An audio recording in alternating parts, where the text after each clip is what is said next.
अस्सलामुअलैकुम वरहमतुल्लाहि वबरकातुहू।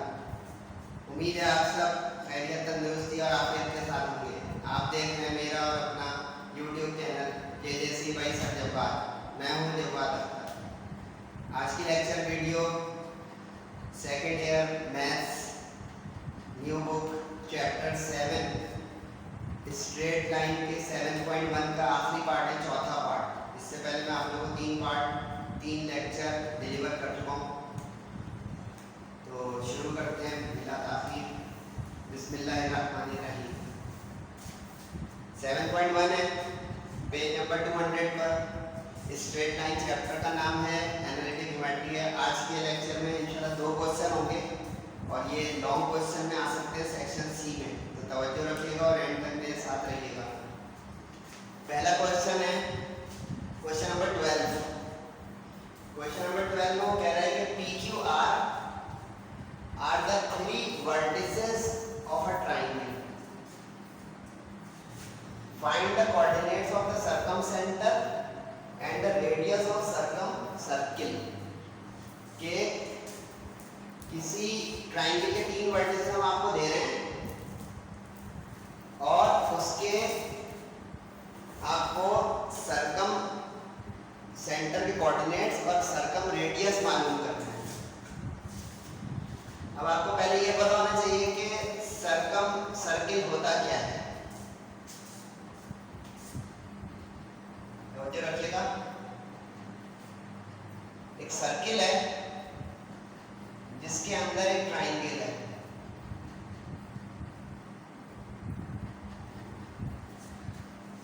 ये तो हो गया सर्कम सर्किल, यानी जिसमें सर्कमस्क्राइब कर रहा हो एक सर्किल एक ट्राइंगल को, यानी वो सर्किल ट्राइंगल के तीनों वर्टिसेस से गुजर रहा हो। तो अब इस सवाल में उन्होंने PQR दिया हुआ है आपको कि ये वर्टिसेस हैं। अब सर्कम सर्किल जो है उसका जो एक सेंटर होता है उसको कहते हैं सर्कम सेंटर। ये आपको जो नजर आ रहा है ये है सर्कम सेंटर, इसको मैंने M से जाहिर किया है, ये है सर्कम सेंटर। अब एक सर्कम सेंटर पूछ रहा है वो, और सर्किल होगा तो लाल तो उसका रेडियस भी होगा, तो ये जो रेडियस बनेगा ये कहलाएगा सर्कम रेडियस। ये 2 चीजें वो मालूम करने कह रहा है, एक सर्कम रेडियस और एक सर्कम सेंटर के कोऑर्डिनेट्स। अब इसका रास्ता कैसे बनाया इस सवाल का? लॉन्ग क्वेश्चन है, ख्याल रखिएगा, सेक्शन सी का थोड़ा टाइम लगेगा। अब उसने आपको वर्टिसेस गिवन किए हैं, यानी ये PQR नाम दिया हुआ है। तो मैंने लास्ट लेक्चर में आपको बताया था कि गिवन उस वक्त लिखते हैं जब वो वर्टिसेस या पॉइंट्स को नाम देते हैं। इसमें जब दिया हुआ है PQR तो मैंने गिवन लिख दिया, वरना लेट करते हैं। सही है। सर्कम सेंटर का नाम M रख दिया, रेडियस का R रख दिया। अब हम बचपन से पढ़ते हुए आ रहे हैं किसी भी सर्किल के तमाम रेडियाई इक्वल इन लेंथ होते हैं, बराबर होते हैं। किसी भी एक सर्किल में आप कई रेडियस बनाते हैं, छोटे बड़े नहीं होंगे, सब बराबर होते हैं। एक सर्किल में आप कितने भी रेडियस बनाते हैं ये सब इक्वल होंगे, छोटे बड़े नहीं होंगे, बराबर होंगे।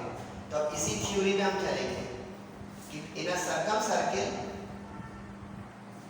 All the radii are equal, यानी अब ये P से M तक, Q से M तक और R से M तक तीनों बराबर इक्वल ले लिया। अब अगर रेडियस इक्वल है तो उनका स्क्वायर भी इक्वल होगा।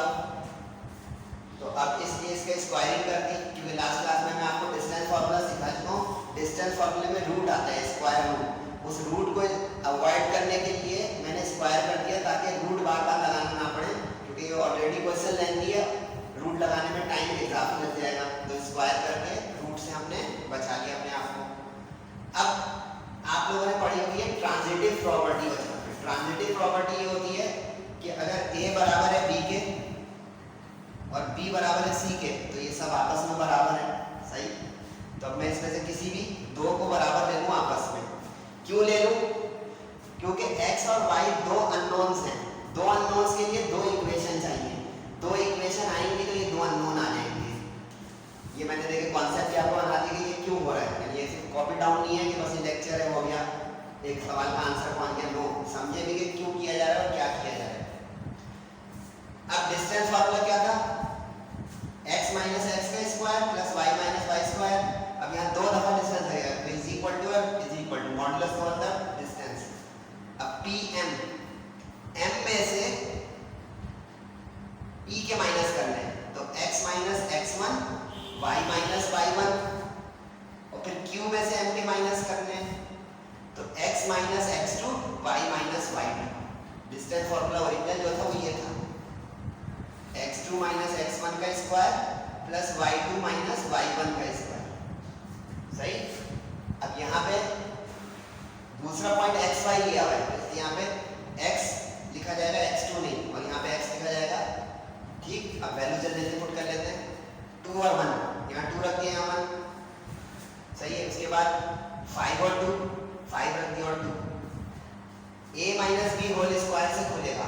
ठीक है, a square minus 2ab plus b square, a square minus 2ab plus b square, यानी 5 2 ज़ा 10, 2 2 ज़ा 4, 2 1 ज़ा 2, 2 2 ज़ा 4, a square minus 2ab plus b square. ये फार्मूला होता था a minus b whole square का, वो हमने यहाँ पे अप्लाई कर दिया, फिर भी लिख दिया, आसान फार्मूला है। अब जल्दी से सिंप्लीफाई कर लें, एक्स स्क्वायर इधर भी कैंसिल हो जाएगा, वाई स्क्वायर इधर भी कैंसिल हो जाएगा, जो बाकी बचा वो लिखते हैं माइनस 4x, 10x इधर माइनस से आके प्लस हो गया, माइनस 2y, 4y माइनस उधर से आके इधर प्लस हो गया, 4 प्लस 1 5, 25 प्लस 4 29, माइनस हो गया इधर आके। अब जल्दी करें, 10 माइनस 4 6, 4 माइनस 2 2, माइनस 29, माइनस बढ़ा है तो माइनस का 24 आ गया। अच्छा, एक चीज यहाँ पे समझ लीजिएगा कि अगर ऐसी गिनतियाँ आ जाए जो मल्टीपल हो एक दूसरे का, जैसे 2 के टेबल में ही सवाल है, तो उसको रिड्यूस करें ताकि इक्वेशन आगे जब सॉल्व करने का वक्त है तो आसानी रहे। बड़ी गिनतियों में कैलकुलेटर उठाना पड़ेगा, टाइम लगेगा। तो अब यहाँ पे हमने 2 3 ज़ा 2 1 ज़ा 2 12 ज़ा कर दिया डिवाइड बाई 2, ताकि गिनतियाँ छोटी हो जाए, कैलकुलेशन आसान हो जाए। इक्वेशन 1 याद रखना क्या है, दो इक्वेशन बनाएंगे हम इस ट्रांजिटिव प्रॉपर्टी में से किसी दो को उठा के रेडियस या इक्वल इन एनी सर्किल, और दो इक्वेशन आ जाएंगे तो सॉल्व कर देंगे, xy आ जाएगा, क्वेश्चन डन। सही है। अब यही काम रिपीट करना है इस ट्रांजिटिव प्रॉपर्टी में किसी और दो को लेके। तो हमने अगला दो ले लिया यहाँ से pm और rm, यानी पहले हमने ये वाला ले लिया और फिर अब ये वाला ले लिया, यानी ये ab ले लिया था ac, अब ये ab का काम कर रहा है, ये ac का। अब यहाँ पे r आ गया तीसरा, तो वही काम ध्यान से।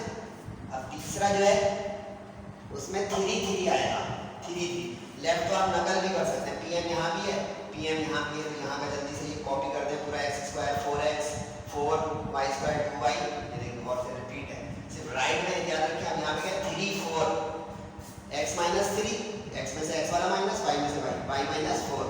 अब ab होल स्क्वायर लेफ्ट तो आप कर चुके हैं, दोबारा देख लीजिएगा, 3 2 ज़ा 6, 4 2 ज़ा 8, 4 का स्क्वायर 3 का, a square minus 2ab plus b square. उम्मीद है समझ में आ रहा होगा।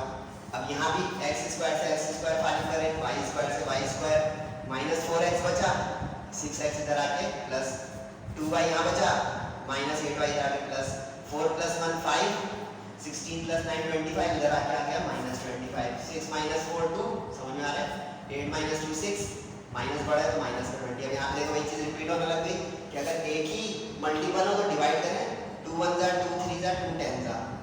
अब दो इक्वेशन है, दो अननोन है, इक्वेशन 1 वो रही, इक्वेशन 2 ये रही। अब आपका ऑप्शन है मैट्रिक का, उसमें फर्स्ट ईयर का, मैंने सब्स्टिट्यूशन मेथड इस्तेमाल किया। सब्स्टिट्यूशन मेथड ये होता है कि किसी एक इक्वेशन को आप सेलेक्ट करें, उसमें से वैल्यू x या y की निकाल के दूसरे में पुट कर दें।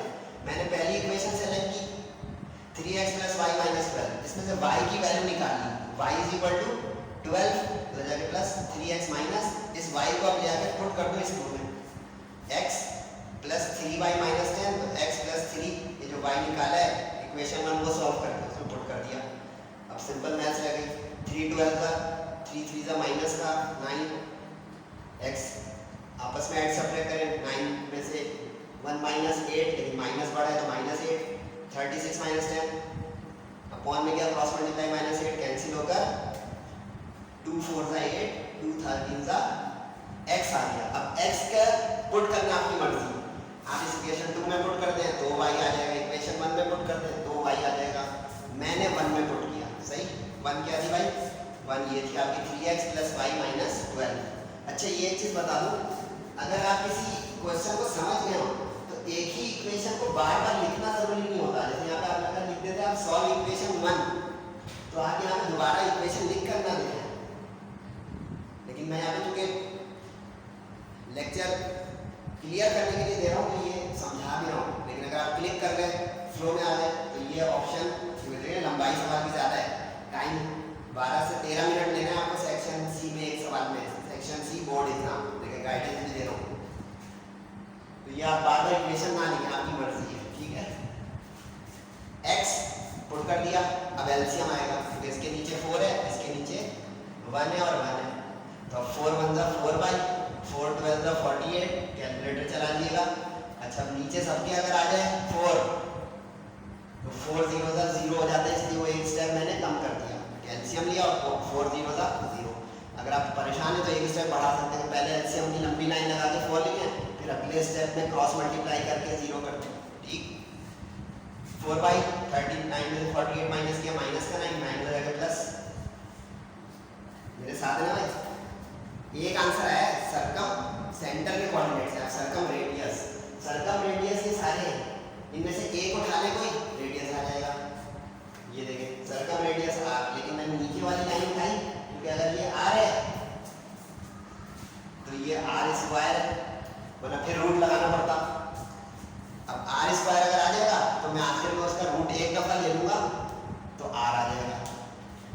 अब पीएम वाला मैंने हिस्सा उठा लिया तो पीएम देखिए तीसरी बार आ रहा है, तो जल्दी से वो नकल करें, बस x की जगह वैल्यू आ चुकी है रखें 13/4, y की आ चुकी है 9/4, एलसीएम 4 1 जा 4 4 2 जा 8 4 1 जा 4 13 माइनस 8 5 9 माइनस 4 5 एक जैसा आ गया, 5 का स्क्वायर 4 का स्क्वायर 25 प्लस 25 50 16। अच्छा एलसीएम सेम हो तो एग्जैक्ट आ जाता है, 16 एक दफा आ गया, यहाँ पे 4 नहीं था तो 4 से मल्टीप्लाई करना पड़ा था, एलसीएम भी सिखा दिया।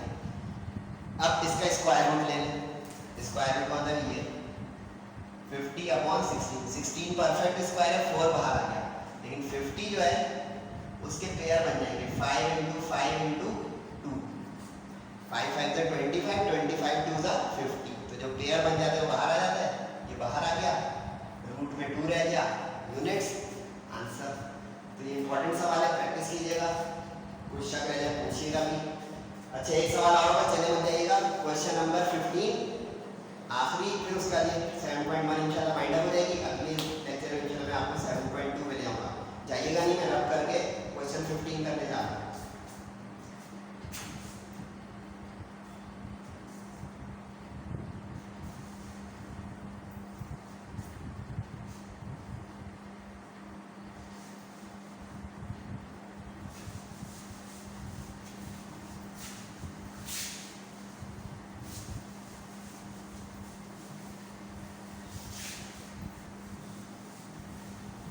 क्वेश्चन 15 में क्या है कि find the coordinates of in centre of a triangle. In centre ये टर्म सारी नोट करते हैं, सरकम सेंटर हो गया, अभी इन सेंटर देखो मैं कैटेगराइज करा के पढ़ा रहा हूँ सिस्टमैटिक वे में, वरना मैं अभी छपाता जाऊँ 1 2 3 करके छपा दूंगा, आप लोग शायद खुश भी हो जाएंगे गाइड बुक पहुँच गई, लेकिन मेरी ये नेचर, अगर आप जैसे संडे बाद को थोड़ा लेक्चर ले रहे हैं अंदाजा हो रहा होगा कि टाइम तो लगेगा लेकिन कुछ फायदा भी शायद होगा इंशाल्लाह। अच्छा जो 2 पार्ट है मैं एक कर रहा हूँ, क्वेश्चन नंबर 15 का 2 मुश्किल वाला कर रहा हूँ और इम्पोर्टेंट वाला।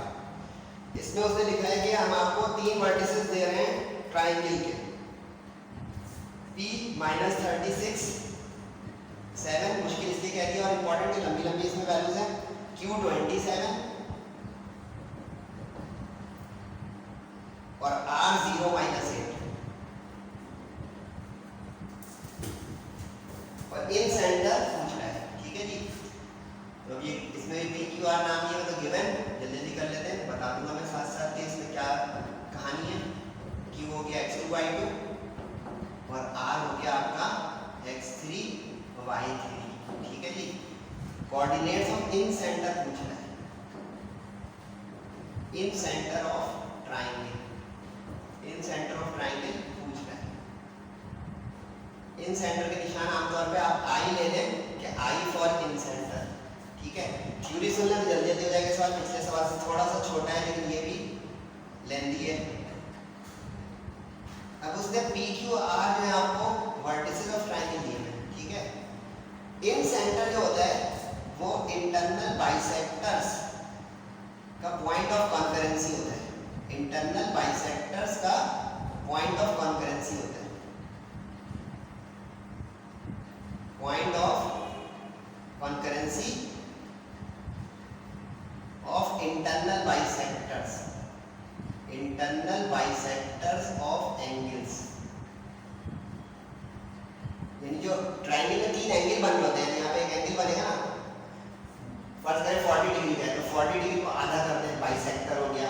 इंटरनल ये जो अंदर के तौर पे हो गए, ट्रायंगल के एक्सटर्नल एंगल्स भी होते हैं बाहर, यहाँ पे वो नहीं, इंटरनल एंगल उसको आधा करते हैं। तो जहाँ जहाँ वो तीनों आधे होकर मिलेंगे तो point of concurrence, last class में नहीं बताया तो आज सुन लें, कॉन्करेंस होता है 3 या 3 से ज़्यादा लाइनों की कटिंग के लिए इस्तेमाल होता है कॉन्करेंस, इंटरसेक्शन।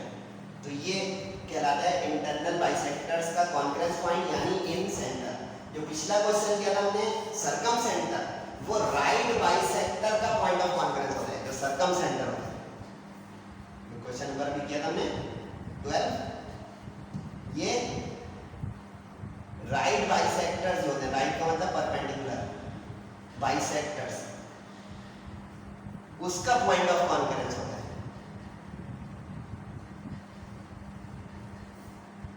ये थ्योरी बता रहा हूं, एमसीक्यूज भी कवर हो रही है, टाइम लग रहा होगा लेकिन देखिए टाइम लगेगा तो फायदा होगा।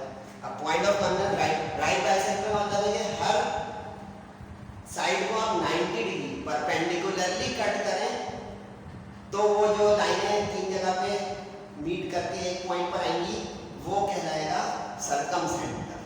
तो ये थ्योरी भी है, कवर करें।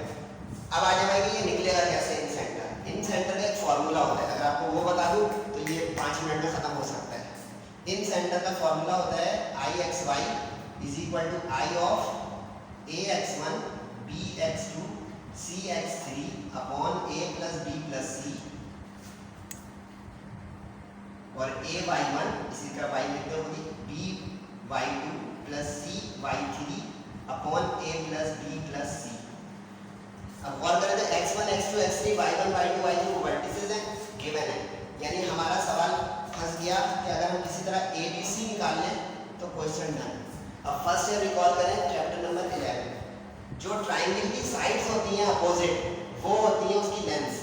यानी अब P अगर पहला वर्टेक्स है तो इसके सामने वाला हो जाएगा A, यानी ये हो गया QR की लेंथ, डिस्टेंस फॉर्मूला लगेगा बार बार। Q सेकंड वर्टेक्स है, इसके सामने वाला हो गया B, यानी PR की लेंथ। R तीसरा वर्टेक्स है तो उसके सामने वाला हो गया C, जैसे ये A होता तो A के सामने और B के सामने ला। फॉर्मूला हम चेंज नहीं कर सकते इसलिए ABC ले रहा हूँ। R के सामने C हो गया तो ये हो गया आपका PQ। अब जल्दी से 3 दफा डिस्टेंस फॉर्मूला लगाऊंगा, इस फॉर्मूला पर करूंगा, क्वेश्चन खत्म, आपका लेक्चर खत्म, आप जाएं और कुछ काम नहीं। तो अब हम सबसे पहले शुरू करेंगे ABC, यानी find A, B and C, यानी length of sides, length of sides of triangle. ठीक है जी, 3 दफा डिस्टेंस फॉर्मूला लगाएंगे, तेज से लगाएंगे। A is equal to QR। QR का मतलब 3 में से 2 के माइनस, सही है जी। x3 माइनस x2 का स्क्वायर, y3 माइनस y2 का स्क्वायर, गलती हो जाए 0 माइनस 20 का स्क्वायर प्लस माइनस 8 माइनस 7 का स्क्वायर। तो 20 का स्क्वायर तो 20 का स्क्वायर ही हो गया, यानी 400 माइनस का स्क्वायर प्लस 0 लिखते नहीं है, ये हो गया माइनस 15 का स्क्वायर, ये हो गया 400 और ये हो गया जनाब 225। कैलकुलेटर भी चला सकते हैं, याद रहे तो अच्छा है, मेरी तरह के देखें जल्दी जल्दी हो रहा है। अब 625 पूरा परफेक्ट स्क्वायर होता है 25 का, अगर याद होगा तो ये फायदा हो जाता है, कैलकुलेटर रखा हुआ है किए जा रहा। अब A आ गया, B निकाल लेते हैं जल्दी से। B क्या है भाई डायग्राम में, P और R की लेंथ। PR जो है वो 1 और 3 है, गलती नहीं होनी चाहिए। x3 माइनस x1 का स्क्वायर और y3 माइनस y1 का स्क्वायर। एहतियात से वैल्यूज रखें भाई। 0 माइनस माइनस फॉर्मूले का माइनस, 0 प्लस 36 का स्क्वायर, उम्मीद समझ में आ रहा होगा कि प्लस माइनस कैसे हो रहा है। माइनस 8 माइनस 7 का स्क्वायर, माइनस 8 माइनस 7 का स्क्वायर, तो ये हो गया जनाब 36 का स्क्वायर, और ये हो गया माइनस 15 का स्क्वायर। ठीक है जी, बड़ी गिनती आ गई, नो टेंशन।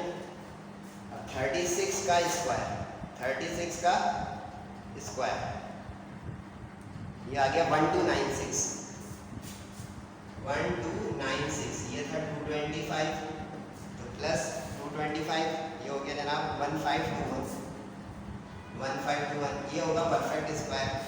ठीक है जनाब, परफेक्ट स्क्वायर आ गया 39 का। अच्छा, साथ साथ सुनते रहिए, अगर फर्ज करेंगे ये परफेक्ट स्क्वायर ना आता, तो जो अभी लास्ट क्लास में लास्ट क्वेश्चन में सॉरी जो बताया था कि रूट के अंदर पेयर बनाते हैं, पेयर बनाएंगे, डेसिमल अलाउ नहीं होगा। सही है, फाइनली अब सी निकाल लेंगे हम। सी क्या है डायग्राम में, लेंथ ऑफ पी क्यू। ठीक है जी, पी क्यू जो कि बराबर है अब 2 माइनस 1 के, 2 पी क्यू 2 माइनस 1, 2 माइनस 1 का स्क्वायर, 2 माइनस 1 का स्क्वायर। खत्म पे आ रहा था, थोड़ा सा हिम्मत कर ले, यानी अब 20 माइनस माइनस प्लस, तो 20 प्लस 36 का स्क्वायर, और फिर 7 माइनस 7 0 हो गया, बचत हो गई, 7 माइनस 7 0 का स्क्वायर 0 हो जाएगा, तो यहाँ हो गया ये 56 का स्क्वायर और ये 0, तो ये हो गया 56 का स्क्वायर। अच्छा, वैसे में कैलकुलेटर नहीं चलाएं, स्क्वायर है और अकेली चीज़ है, तो ये रूट से बाहर आके पूरा पूरा आ जाएगा 56। लेकिन आपको शॉर्ट हैंड भी सिखा रहा हूँ, टाइम लग रहा है लेकिन सीखते भी रहें। अब जैसे यहाँ बड़ी है, मैंने भी कैलकुलेटर बनाया, लेकिन जहाँ पे आप अवॉइड कर सकते हैं, यहाँ पे 0 आ गया तो 20 का स्क्वायर फटाफट। अब ABC के क्वेश्चन मार्क हट गए, क्वेश्चन डन हो गया। किस तरह, अब इसमें मैं पुट करके सॉल्व कर दूंगा। ये फॉर्मूला यहाँ पे आपको लिखना है, दोबारा लिख रहा हूँ कि इन सेंटर ऑफ ट्राइंगल, ये वाला फॉर्मूला आप ऊपर ले जाएंगे यहाँ लिखकर, इसमें हम पुट करके दिखा रहा हूँ। ये IXY इज इक्वल टू, अब ए क्या निकाले भाई, 25, तो 25 इंटू x1 माइनस 36, फिर बी क्या निकाला हमने 39, 39 इंटू x2, x2 क्या भाई 20, प्लस सी क्या निकाला हमने 56, 56 इंटू 0। सही है, फ्रेम से आउट ना हो रहा हो तो इसका y मैं नीचे करके दिखा दूंगा, तो a प्लस बी प्लस सी, लेकिन आप लोग जो है कॉमा डाल के सामने ही करेंगे इस तरह से, फ्रेम से आउट होने का खतरा मुझे लग रहा है, इसलिए मैं यही कर रहा हूँ। माइनस 36 इंटू 25 बड़ी गिनती है, 36 इंटू 25 ये आ गया 900, माइनस का आ गया 900, प्लस 39 इंटू 20 होता है 780, 56 इंटू 0 0 होता है। ठीक है जी, 56 39 25, ये हो गया जनाब 120। ठीक, x वाला निकाला है मैंने, तो ये हो गया माइनस 120 अपॉन 120, माशाल्लाह पूरा पूरी कट गया, तो ये x वाला हिस्सा तो इसका आ गया -1। अब y वाला हिस्सा फ्रेम से आउट होने का खतरा है, तो मैं नीचे दिखा रहा हूँ, लेकिन आप सामने कीजिएगा, समझ रहे होंगे। अब ये वाले हिस्से में a 25 और y क्या था भाई 7, b 39, x में से देख देख के भी ABC उठा सकते हैं आप, y2 7, c 56 और y3 माइनस का 8। सही है, a plus b plus c 25 plus 39 plus 56, नीचे वाले को तो आप ऐसे 120 लिख दें, नकल करके कर चुके कैलकुलेटर। अब 25 इंटू 7 175 होता है, आप कैलकुलेटर चला लीजिएगा, 39 इंटू 7 ये हो गया भाई 273, माइनस 56 इंटू 8, 56 इंटू 8 हो गया जनाब 448। ये प्लस माइनस कीजिए, 175 प्लस 273 इज इक्वल टू, ये तो बड़ा मजेदार आंसर आ गया भाई 448 ये, और माइनस का 448 ये, जीरो आ जाएगा इसका, क्योंकि 0/120 0। तो ये वाला हिस्सा आपका, ये फिल द ब्लैंक, यहाँ से आपको उठा के यहाँ रखनी है। समझ में आ गया? Are the coordinates of in centre, answer in centre of triangle. लंबा सवाल है, थोड़ा तेज भी कर रहा हूँ लेकिन फिर भी वीडियो लंबी हो गई होगी, लेकिन इसको जरूर कीजिएगा। काम के सवाल आते हैं, क्योंकि मैं आपको बता चुका हूँ कि सेकेंडरी मैथ बहुत लेंथी, मैं सेलेक्टिव क्वेश्चन कराऊंगा लेकिन वो इंपॉर्टेंट नहीं, और बहुत लेंथी भी हो सकते हैं, मुश्किल भी हो सकते हैं, आसान भी। तो गौर कीजिएगा। थ्योरी बता दी मैंने, सही है। इसमें बारीकी क्या दी कि इन सेंटर आ जाएगा अगर ये फॉर्मूला आपको याद हो, और फॉर्मूला याद हो तो उसमें पता हो कि ABC क्या है। ABC are the lengths of opposite sides, opposite sides, यानी पहले वर्टेक्स के सामने वाला A, इस तरह दूसरा B, तीसरा C, और फिर पुट करके आपके सामने कैलकुलेटर देगा। कितनी शार्प कैलकुलेशन। अगर एक अटेम्प्ट में आंसर नहीं है तो मैं मिटाता रहूँ और वीडियो बार बार बनाता रहूँ। आप लोग भी कोशिश कीजिएगा प्रैक्टिस की। फीडबैक जरूर दीजिएगा, कमेंट जरूर कीजिएगा। अगर आप मजीद लेक्चर फिजिक्स केमिस्ट्री मैथ में कुछ खास देखना चाहते हैं, सीखना चाहते हैं, जरूर बताइएगा। अगली वीडियो में